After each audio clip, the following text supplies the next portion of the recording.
334. 334. 334?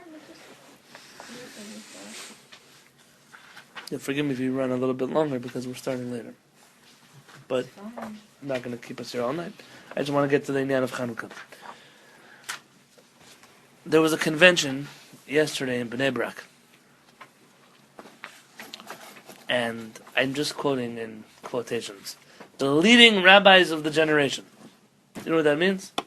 There's no such thing as the leading rabbis of the generation because you'd be hard-pressed to find someone that everyone agrees is the leading rabbi of the generation. But some pretty big names in the Jewish world. And made a convention against higher education for women. Against? Against. And basically what's happened in the religious community is like, there's a limit to how many preschool teachers and graphic designers the religious community needs. And you have a situation where you probably have more preschool teachers than you have kids who need to go to preschool. And people, they need to live, they need to pay the bills, they need to make it to the next month. They're looking at other careers. In the religious world, there are a few schools that teach not higher education, but either vocations or job skills.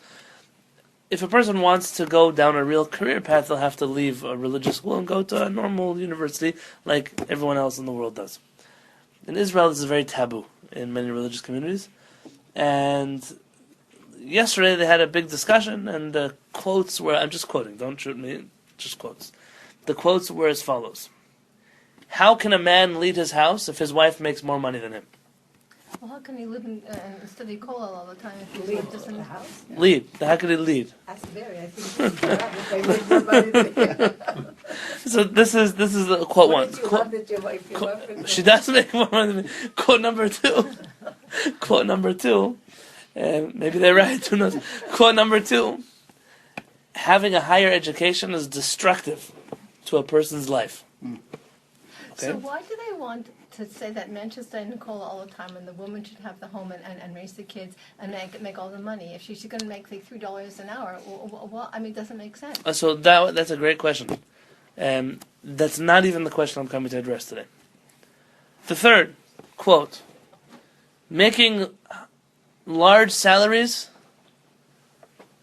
is a danger for the home. Quote. And so they demanded that all people who are enrolled in higher education should discontinue their education and should go back to being poor. I don't know what they wanted exactly. But when I saw this, the obvious questions of why do you want people to live in poverty, those questions I'm ignoring right now. When I saw this, I was just worried because I know that at this week's Shabbat table in many places around the world, people are going to be, I burned my iPhone, or I, destroyed my shaitel, or whatever it was when such proclamations come out. You're going to have people who are going to start applying pressure, drop out of school, don't work, all kinds of things that are going to be happening. And the question is, who are you to question the leading rabbis of the generation?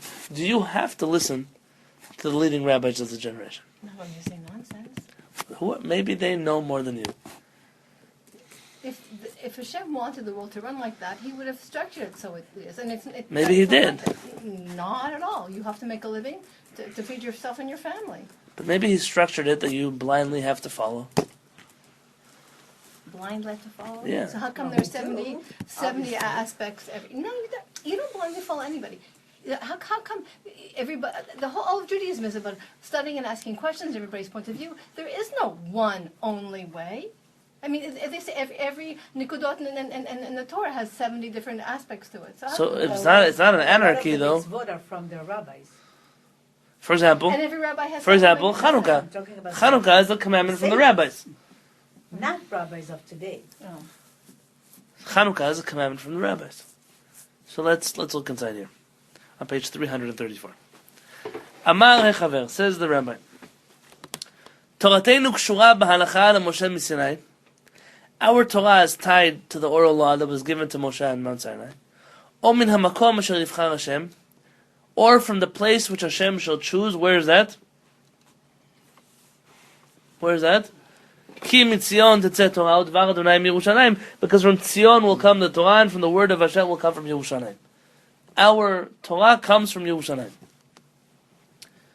how does the Torah come from? In what capacity does the Torah come from Yerushalayim? B'ma'amad shoftim v'shotrim v'kohanim v'sanhedrin.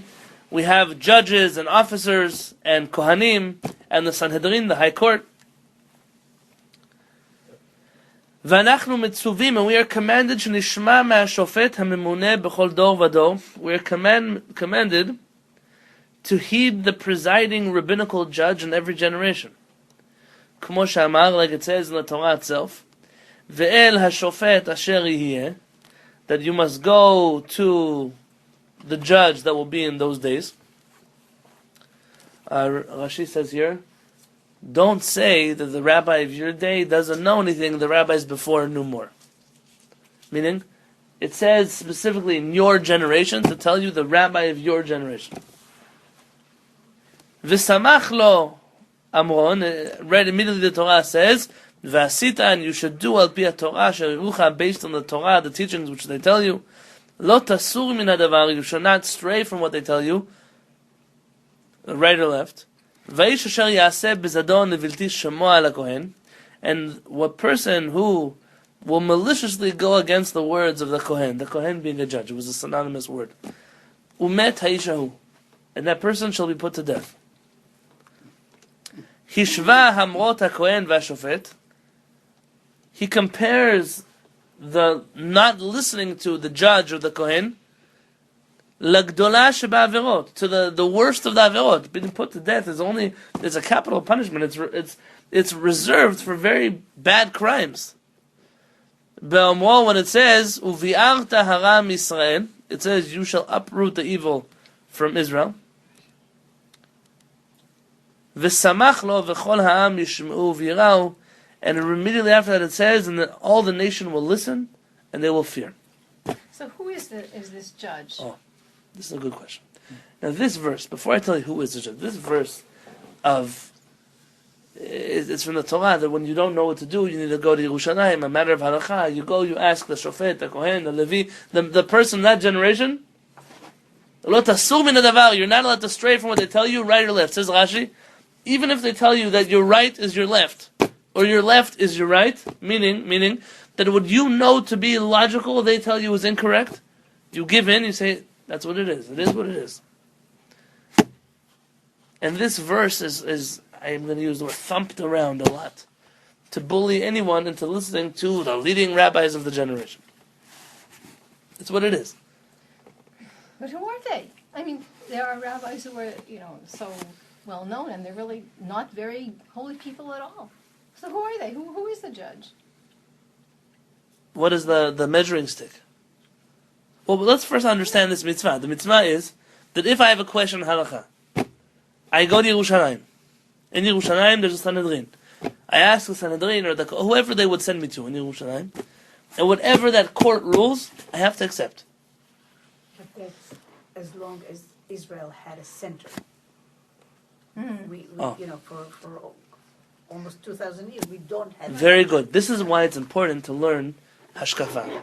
People, they like to throw around ideas that they didn't fully research. For example, how many times have you heard that when the majority argues with the minority, you must follow the majority? How many of you have heard this? Yechid v'rabim, halakha kerabim. That majority and minority, you follow the majority. Now this is such an important halakha.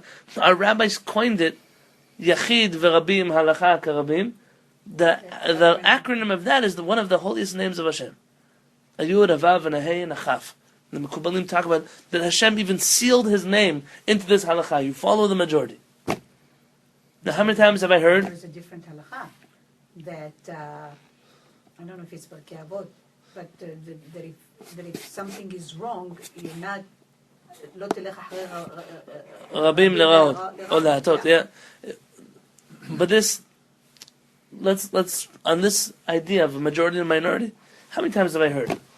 Well, everybody else does this, so you should be doing what everyone else does. How many times do we hear this? I can tell you I hear this most of my life. I hear this. I mean, it's nice that your rabbi says X, but everybody else does Y. How many times have you heard that? Yeah? One time. Is it true? No. But it says, there's a rule, it's a law. When there's a majority and a minority, you follow the majority. But But the majority of qualified people. Okay, very good. The majority of qualified people. Let me give you an example. I was once sitting at a table, and if you know names, please don't mention names. I was sitting at a table, and someone told me, "How could you not believe that so and so is Mashiach?" I said, "What do you mean so and so is Mashiach? Mashiach didn't come yet." No, but he did come yet. Listen, I can't argue with you. Mashiach come to look out the window. You'll know Mashiach didn't come yet. But I have a letter of 200 rabbis that signed that Mashiach already came. I said, okay. So how could you argue with 200 rabbis? You're in the minority. So I told him, I have a letter of 150 rabbis that signed that you should say Hallel on Yom HaAtzmaut, on Israeli Independence Day. You say Hallel on Yom HaAtzmaut? No.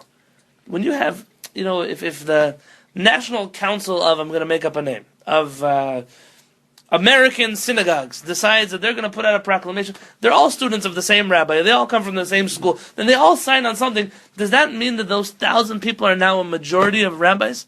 Or are they essentially just 1,000 people echoing one opinion? Right. You understand? If all of the students of Rabbi Ovadia Yosef become the rabbis of the next generation, are they now the majority of Sephardic rabbis? It could be, but is their opinion the majority opinion? Not necessarily, because it's not their opinion. They're echoing something that's before them, and therefore they would resonate as one opinion. Yeah. The formula for when a majority, how do you count the majority? Who do you know? Who's qualified to be a rabbi? It's for this reason the Rambam makes it very clear that this law of majority and minority only applies when you have a Sanhedrin in Jerusalem. And this whole thing that you just read through, that also is... We're going to get there. The Rambam tells us that, listen, in the Sanhedrin there was a question. Okay, what do I do? So they take a vote. These are all competent people who are sitting on the Supreme Court of Jewish law. If they decide, it goes based on the majority rules. How do you quantify who's the majority and the minority afterwards? How do you count? You can't. And therefore, the people that like to throw around majority, minority, it's not mainstream. There's no such thing as a Jewish mainstream after we don't have a Sanhedrin. But the people are too juvenile to research the phrase they're quoting all the time. The same thing here. We're mentioning you always have to listen to the rabbis. It's true you have to listen to the rabbis. But who's a rabbi? You have to be able to choose the right rabbi. That's true. But what if you choose the right rabbi and everybody else tells you he's wrong? What makes someone the right rabbi? Right for you. The right for you. Once we don't have a center, This halakha that Rabbi Yehuda Halevy quoted is talking about a zaken mamud. You know who he is? elder. The elder, rebellious elder, they call him.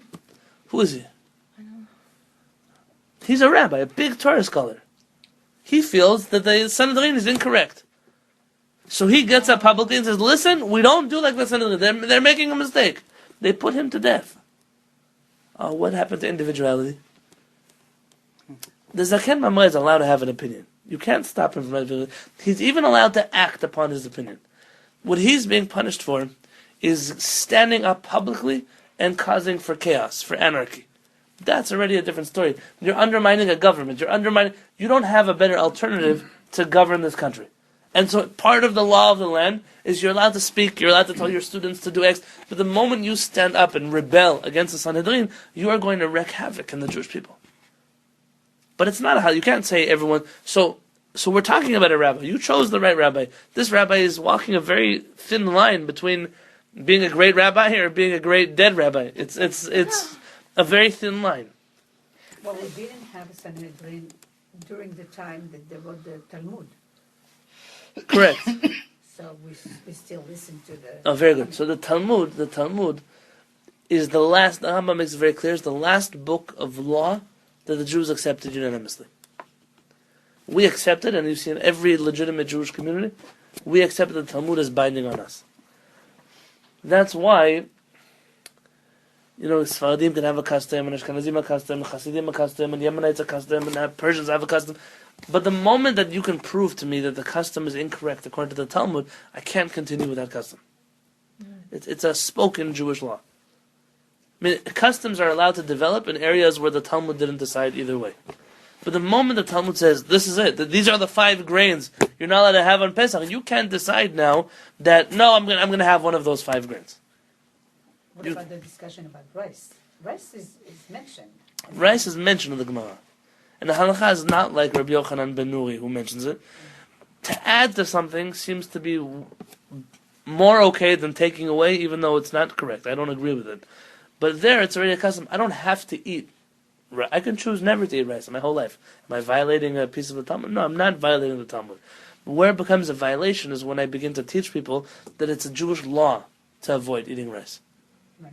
That, I don't believe any rabbi who knows something. There are many rabbis who don't know. Rabbi who does know something would never say it in those words. I went to the rabbi who told me that Yemenite matzot is chametz. Right. You can tell me that you don't eat it. You're allowed. You don't have to eat it. You don't even have to eat matzot. Whatever you don't. You can't tell me that it's a halakha that is not allowed because it's not like you. Especially when the proofs are the exact opposite. From the Talmud, from the Rishonim, from the Charonim. Exactly the opposite. So the Talmud is, you're right, it's after the Sanhedrin, but still unanimously accepted by Klal Yisrael. So page 335. So can I say one thing? Yes. It says judge. If he wanted to say rabbi, he would have said rabbi, but he says judge, which it's a little different. Maybe he meant in the time of the Sanhedrin, when there really were like 9 people who really did judge. But It's a modern invention that rabbis are unable to judge. okay, so then he's hearkening back to that time, which is a very different time than the time that we have today. Very good, very good. And why can't my local Reform rabbi, the judge, in your day it says, in your day, there's a Torah, the Torah says that? For the whole premise, I want you to know, that in the Pasuk, is missing a few words here. The Pasuk begins, Imi palem imcha davar. If you are unsure about something.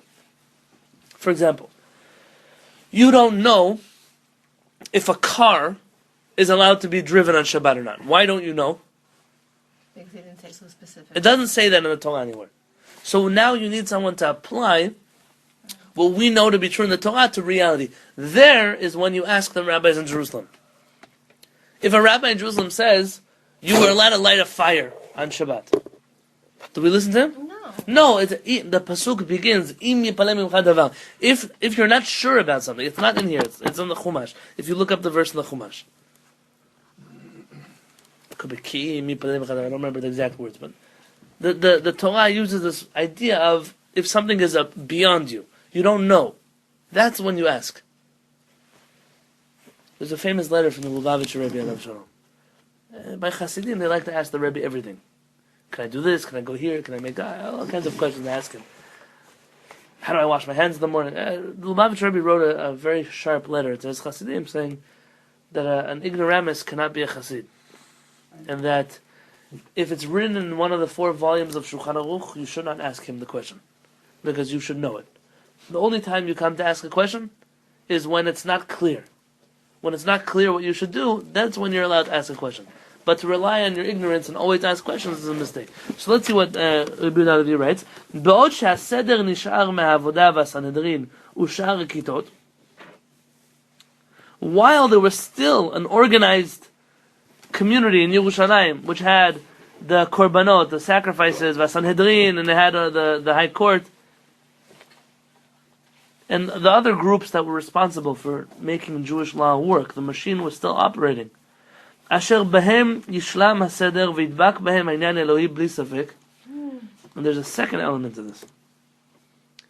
This order meant that there was some kind of Ruach HaKodesh, some kind of divine, if it was inspiration or some kind of holiness that ran through their veins. It wasn't just logic that they were running on. Ben b'nvuah, whether it was prophecy, ben be'ometz v'hoda'ah, whether, how does he translate ometz v'hoda'ah?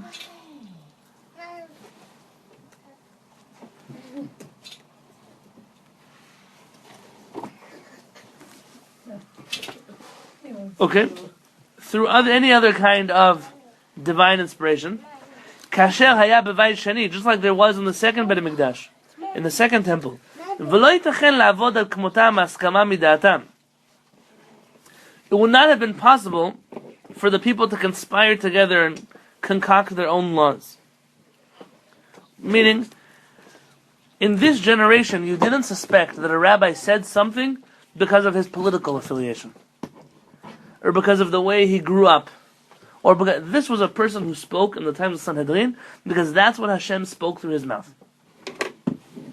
There's a letter from a rabbi called Rabbi Halevy Horowitz. Have you heard of him? He was the Shlach Kadosh, very good. He wrote a book called the Shnei Luchot HaBrit. It's an Ashkenazi book of Kabbalah, a fascinating work. Not a book, it's a whole series. What is it? The Shnei Luchot HaBrit. Rabbi Yeshayahu Halevy Horowitz. He later moved to Yerushalayim, and he was responsible for streamlining many Kabbalistic customs into the Ashkenazi community in Jerusalem, which is why certain Ashkenazi customs in Israel are the same as the Sephardic custom, whereas outside of Israel they're not. For example, outside of Israel, Ashkenazim don't do Birkat Kohanim. They don't say En Kelokenu every day. They don't, what are the things? A few ideas. They don't, many Ashkenazi communities, aside from the Hasidim, they put on tefillin on holidays during Chol HaMoed. Yeah? In Israel, Rabbi Shaar Halevy Horowitz streamlined many of these Kabbalistic customs that Sfaradim were doing into Ashkenazi practice, which is why in Israel, if any of you have a Koran Siddur, you might see this. In Israel, they say this. Why in Israel? Why not here? Or for example, saying Baruch Hu at the end of Tefillah. Marilyn, do you use a Koran Siddur? I do. At the end of Aleinu, of Shacharit, it says you do Baruch Hu if you're in Israel, right? Do you see that? I don't remember. Don't remember. It says that over there. The reason is, Baruch Hu inside of the Siddur is a custom from Maran, Rabbi Yosef Cairo, and from the Arizal, which Rabbi Shaar Halevy Horowitz streamlined into Ashkenazi tradition, but it only caught on in Israel, not outside of Israel. Why am I telling you all this? Rabbi Shaar Halevy Horowitz says that he has a letter from Rabbi Shlomo Halevi Alkabetz, who wrote Lechadodi. Yeah, it was Lechadodi. He wrote. You like that? He wrote the song, and he writes a letter. I once learned it here with our Bet Knesset on Shavuot. He writes that the Shekhinah spoke, the divine presence spoke through Rabbi Yosef Cairo's mouth. That he was in the room. There were 3 rabbis. Then there were 10 rabbis, and they all heard the Shekhinah was if Rabbi Yosef Cairo was fainted, and just words were coming out of his mouth. So you didn't say, Mordechai, it was from the Anshe Knesset Agdolah. He only said what he said because his political affiliation was that he was from Shushan. You don't say such a thing. Today you could say such a thing. But these were people of Ruach HaKodesh. Uvazen, because of this, nitchayavnu b'mitzvat Megillah, we're commanded to the mitzvah of reading the Megillah. Ufurim, and we have the commandment to celebrate Purim. Umitzvat Hanukah, and we have the commandment of Hanukah, all of which are rabbinic commandments, and we make a blessing on them. Asher kiddushan b'mitzvotav.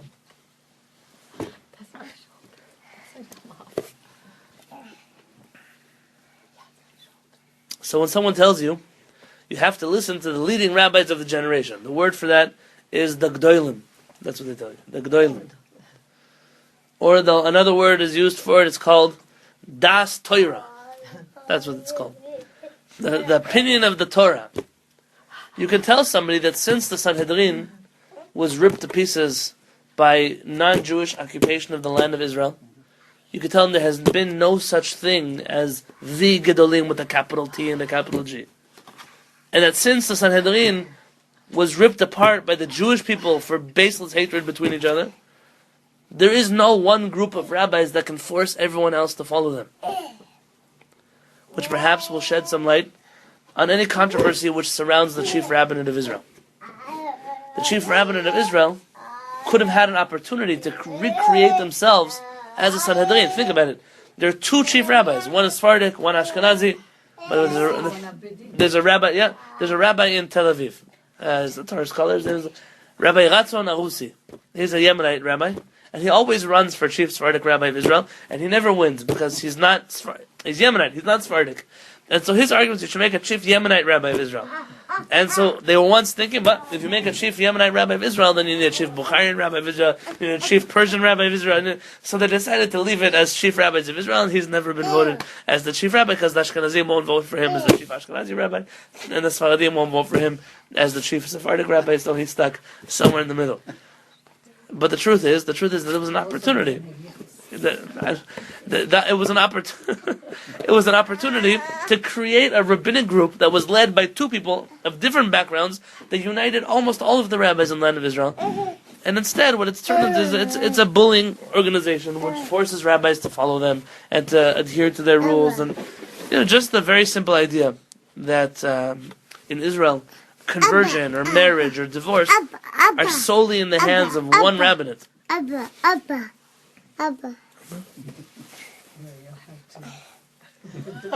you have to leave it in so. Barry, it's at 25:18.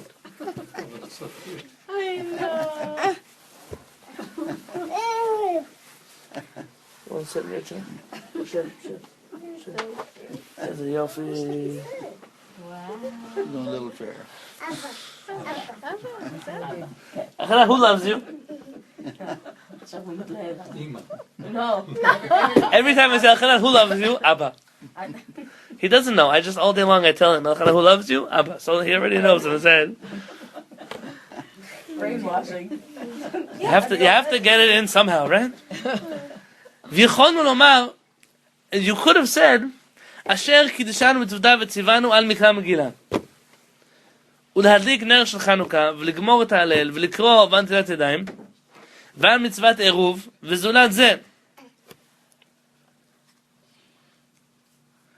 This is why we're allowed to say all of these mitzvot, of Megillah, of lighting Hanukkah candles, of reading the Halel,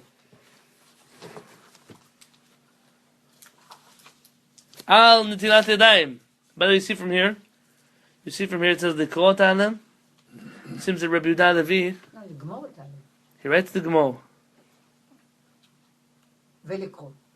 and he writes the Kol. So you find, amazing what the footnote says here. What's it say? You find that Rabbi Halevy was Sephardic, but made a blessing on a half halal also, not like the Rambam, meaning he doesn't agree. And this is truly the Sephardic custom in Spain, which is later Morocco, Algeria, Tunisia. The Jews made a blessing on half halal, whereas the Jews who followed the Rambam, which are mostly the Eastern Jews, they, and Maran writes us in Shulchan Aruch, the Jews of Israel, also were careful only to make a blessing on the full halal. You want me to cover my table with Shulchan Aruch? Yeah. So, to read the halal, he writes at the bottom for the proper blessing nowadays for reciting halal. See Shulchan Aruch Chaim. What do you mean for the proper blessing? The proper blessing is this is the proper blessing. The fact that some rabbis changed it afterwards is a different story. Al nitilat yadayim, you wash your hands for bread, or in the morning you say Al nitilat yadayim. Al mitzvat eruv, when you make an eruv. When do we say Al mitzvat eruv? Before, when you have a Shabbos coming, Thursday. Holiday, and there's a Shabbat afterwards? Yeah. And you want to cook from the holiday to Shabbat? Yeah. So you take an eruv. It's called eruv tafshilin. That's also a rabbinic commandment. So we have all these blessings. We're able to say that Hashem, you commanded us, because truly Hashem commanded us in the Torah to listen to our rabbis. V'ilu hayu chukeinu yotzim achar hagalut. Had our laws originated after the exile, listen very carefully. Lo hayu nikraim mitzvot. They would not have been able to be referred to as mitzvot, as commandments.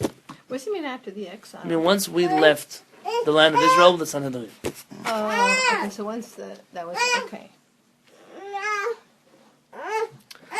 They would not be able to call it commandments. We would not be obligated to make blessings over them.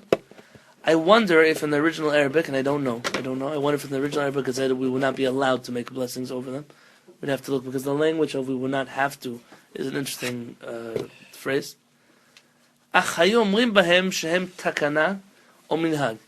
We would refer to them as either a decree, some kind of communal norm that our rabbis agreed upon, or a minhag, a custom that we had. But you cannot refer to anything after the times of our rabbis that are referred to as a halacha, a mitzvah, a must. You can't. Today, we wouldn't be able to institute a new mitzvah that our rabbis, you have to make a blessing on it. You wouldn't be able to.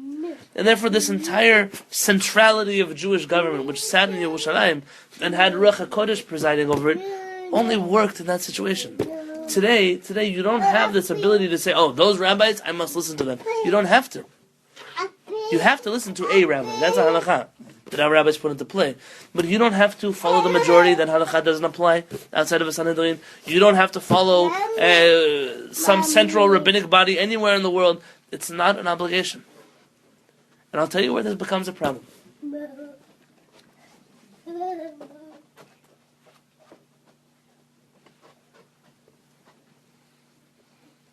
Imagine if there was a Beit Din in America of 3 competent Torah scholars. And for political reasons, they're not accepted as a rabbinic court in Israel. It happens every day of the week. And they convert someone to Judaism. Imagine. It happened to a friend of mine. And then they make Aliyah to Israel and they find out, 20 years I was Jewish in America. And then all of a sudden, I'm not Jewish today in Israel. It happens. It happens a lot. But it doesn't take away from a person's Jew. Nobody. Once a Beit Din converts a person, they're Jewish. You don't need a chief rabbinate to tell you that you're Jewish or not. It might feel bad, but it's not a religious ruling. It's a government. You live in a government that has a chief rabbinate that makes decisions. So now they think, we'll convert him again in Israel, and forget the agony and the pain that to go through again another years of learning and then going to the mikveh and a Beit Din. Okay.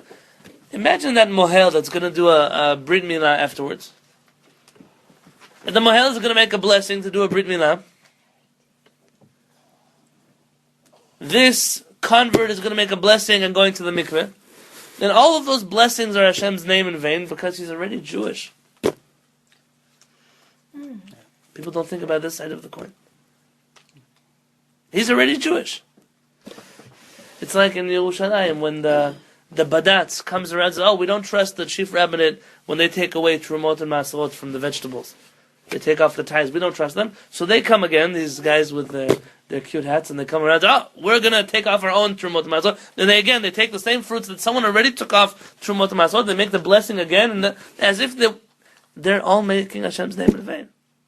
They don't think about the other side of the coin that comes out from their actions. And here, it's not necessarily a good thing that we don't have a central rabbinic body. But in that lack of existence of a central body that we must listen to, we have a lot of freedom. And so long as you're following a Torah scholar, who's a real Talmid Chacham, today there are all kinds of people that pretend to be, this one's a Kabbalist, and this one's a Baba, and this one's everyone's made himself into somebody. You have a lot of Talmid Chachamim, and they're not always in the mainstream. But they have to be. You don't have to be. You have to just know that the person that you're going with is HaShamayim. It's a person that has fear of HaKadosh Baruch Hu. A person who, when they make a decision, they follow according to... I met a person recently. I told him, I need you to know. So what you're doing is incorrect. They said, I know that your rabbi doesn't approve of what you're doing. I said, I know, but my rabbi isn't the majority. I said, I know, but he's your rabbi. Yeah. You don't have an obligation to follow the majority. But if you want to walk around and claim to be a student of somebody, you better live up to their legacy. That you have to do.